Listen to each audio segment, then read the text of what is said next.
As beautiful as the Amalfi Coast is at sunrise, we're starting this story at a bit of a low point. We had just spent the night sleeping on a train platform. The reason being, there was a taxi strike and we arrived too late in the day and just missed the last bus from Sorrento, by which time we were also unable to find a hotel. But we are happy to say that this was a minor hiccup in an otherwise unforgettable week. But an important word of caution to remember for your arrival. If you plan on taking the bus to the coast, make sure you arrive with plenty of time during the day. And if it's going to be later in the evening, organise a private car so nothing is left to chance. On our first day, we're going to be exploring the town of Amalfi and the mountaintop village of Ravello. But before we get to that, we wanted to share some really important insights on selecting your accommodation anywhere along the Amalfi Coast. Our accommodation was a cosy one-bedroom apartment just beneath the town of Ravello. There were great views back over the towns of Minori and Maiori, with the only shortcoming being that there was no balcony for us to sit on to enjoy the breeze and that magnificent view. One thing that is absolutely critical for the quality of your Amalfi Coast stay is the location of your accommodation. Now, Google Maps can be very misleading about what it takes to get from one place to the other. As you can see, the stairways are very steep, and if you're heading in the direction of the water, it's fairly easy because you're headed downhill. But going in the opposite direction, what can look like a short distance is extremely challenging. We liked this location just underneath the town of Ravello because we could always walk downhill towards the bus stops, and on the return journey, could go all the way to the top of the town of Ravello and walk downhill from there. Now, you can avoid all of this by just staying inside one of the main villages, but then you miss out on those beautiful clifftop views. Okay, now we can get to some fun stuff and check out the village of Amalfi. And what could be more fun than sifting through a big box of lemons to pick out that perfect lemon to have it jammed with sorbet. Now, I'll admit that I thought it was overkill putting in this much effort to pick a damn lemon. But you couldn't argue with the results. It was refreshing and perfect for a hot summer's day. Our strategy for the regular Italian food was to go as deep into the village as possible and far away from the busy port area. And it seemed to work, with the food being delicious and the local vintage exceptional and cheap. It's a busy little town to explore on foot, but we actually found it quite enjoyable and nowhere near as busy as Positano, which we'll get to later in the video.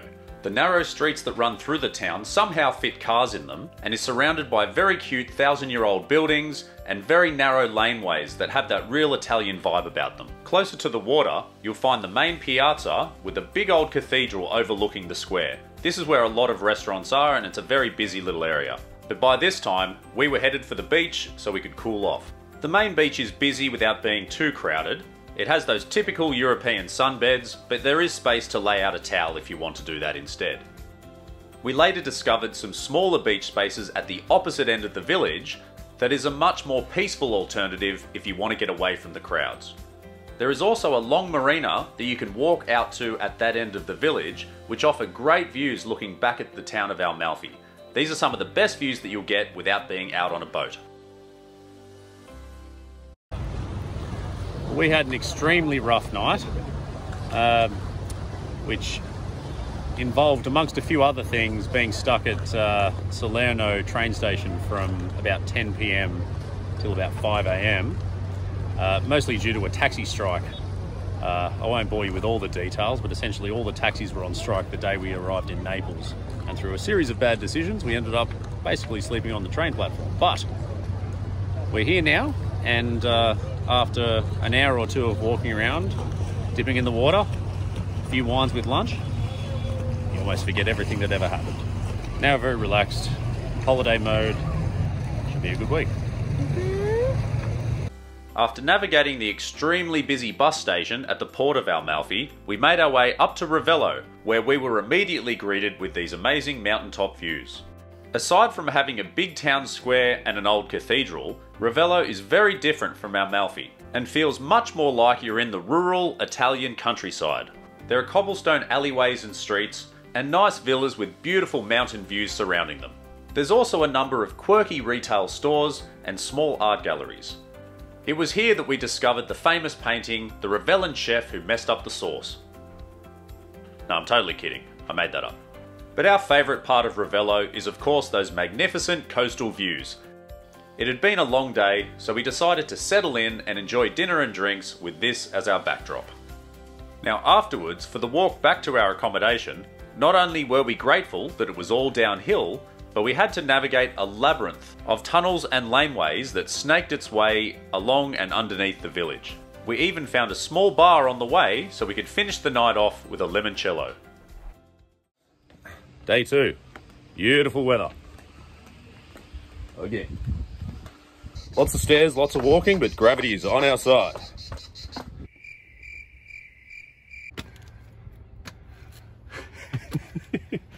When you take a wrong turn. There are plenty of smaller beaches all the way up and down the coast that are much less crowded and have really picturesque settings as well.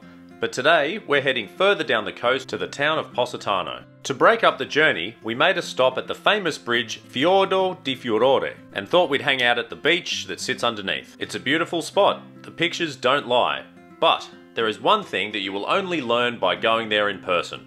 Now if we go back to this picture and freeze it there, this little corner where the sunshine first hits every day basically smells like the accumulated urine of 1,000 tourists from 100 countries on Earth, all congregating in that one corner. And I couldn't believe how many people were happily just lazing about in there.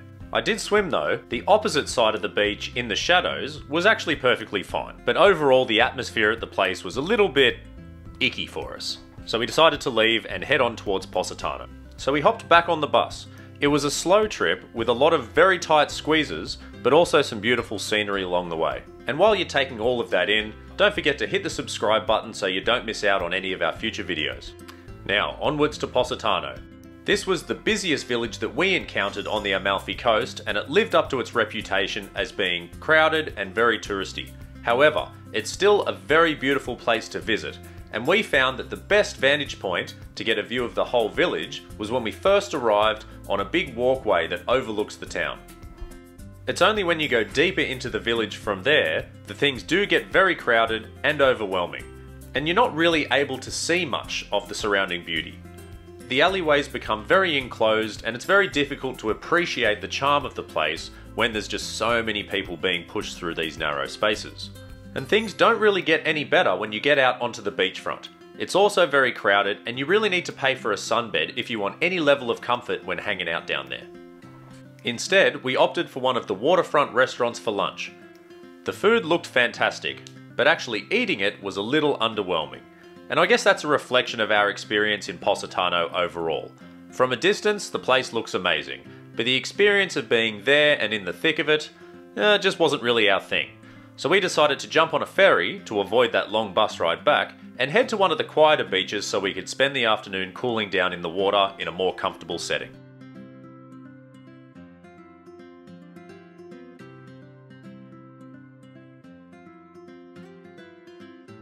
The ferries are of course very busy during the day, and the lines to get on the ferry on a sweltering hot day can be quite challenging, so make sure you're prepared with good sun protection and plenty of water. We made it as far as the town of Maiori, where there was a much quieter beach where we could easily swim and walk along in the water without any issues at all. It is more of a family-oriented town by the looks of things, so we just hung around for the afternoon before we headed back up to our mountaintop oasis in Ravello. There was a restaurant with the most amazing views right underneath the cocktail bar we were at the night before, and we had an amazing dinner there overlooking this magnificent view that I don't think I will ever get tired of. And the food more than made up for the experience we had earlier that day. Unfortunately, this was to be our last night in Ravello. We were going to relocate our home base the next day to the town of Sorrento. Remember when I said always be going downhill? Well, with these two large suitcases, we had no choice but to get to the closest bus stop, and the only way to go was up. I had to do it twice because there's no way Arne was carrying those suitcases up those stairs. But after all the wine and pasta of the last few days, I could use the exercise. So again, we found ourselves on the bus headed down the coast, but this time we would be going all the way past the end of the Amalfi Coast to the town of Sorrento, which is the perfect place to be able to access the island of Capri, as well as Pompeii, and has very easy transport links back to the major cities. The hardest part was moving this little princess and all of her things, but once we got to our new hotel, she loved what she saw.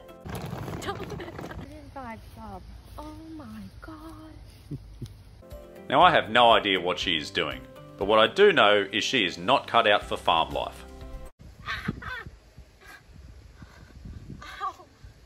Anyway, the rooms were nice, there's a great swimming pool which you'll see later on, and the owners were really accommodating. We'll leave a link in the description below. The hotel did provide a regular shuttle into the city, but it was only a 10-minute walk, so we decided to go for it.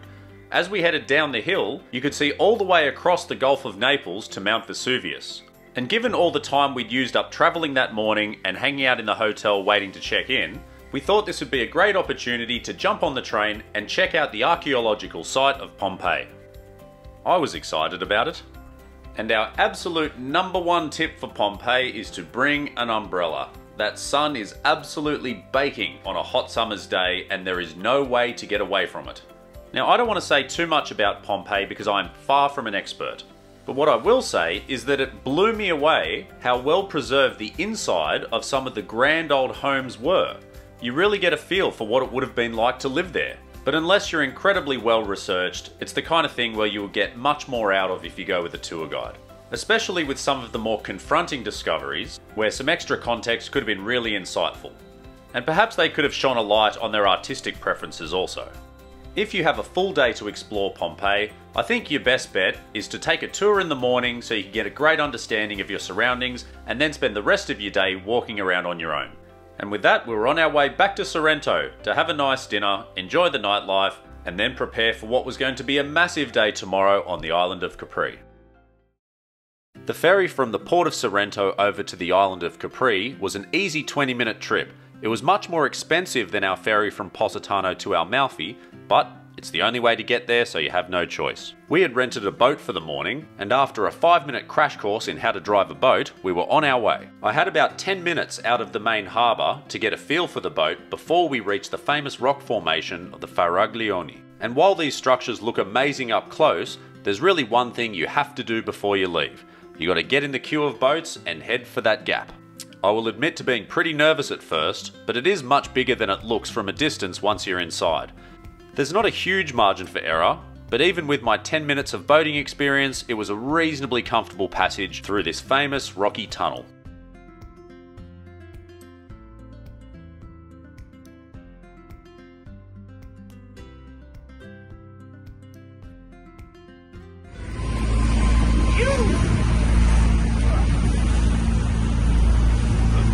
So with the boat and my dignity intact, we went to one of the quiet coves where we could anchor the boat and have a swim. It would also give Anne a chance to float around on that watermelon thing she'd been carrying all day. If we could have our time over again, we would have stayed here for much longer and just taken the boat back the way we came. But instead, we decided to go around the whole island, and because we only had 2 hours, we'd underestimated how long that would take, and it used up most of that last hour. It felt a little bit rushed, and the sea was much choppier on that side of the island. The only practical reason to go to that opposite corner is if you want to visit the Blue Grotto via the sea entrance. But you don't need to because you can access it by land anyway, and you don't want to pay for boat rental while you're visiting that site.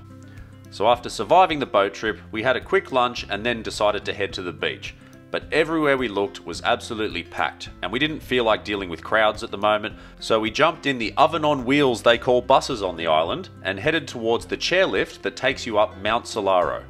The chairlift ride itself is absolutely beautiful, and it's just as nice to have the wind in your face and have some respite from the crowds around the island. So while the ride is slow and uninteresting for the first 5 minutes or so, once you come out of all of the thicker trees, it opens up to this pretty amazing view.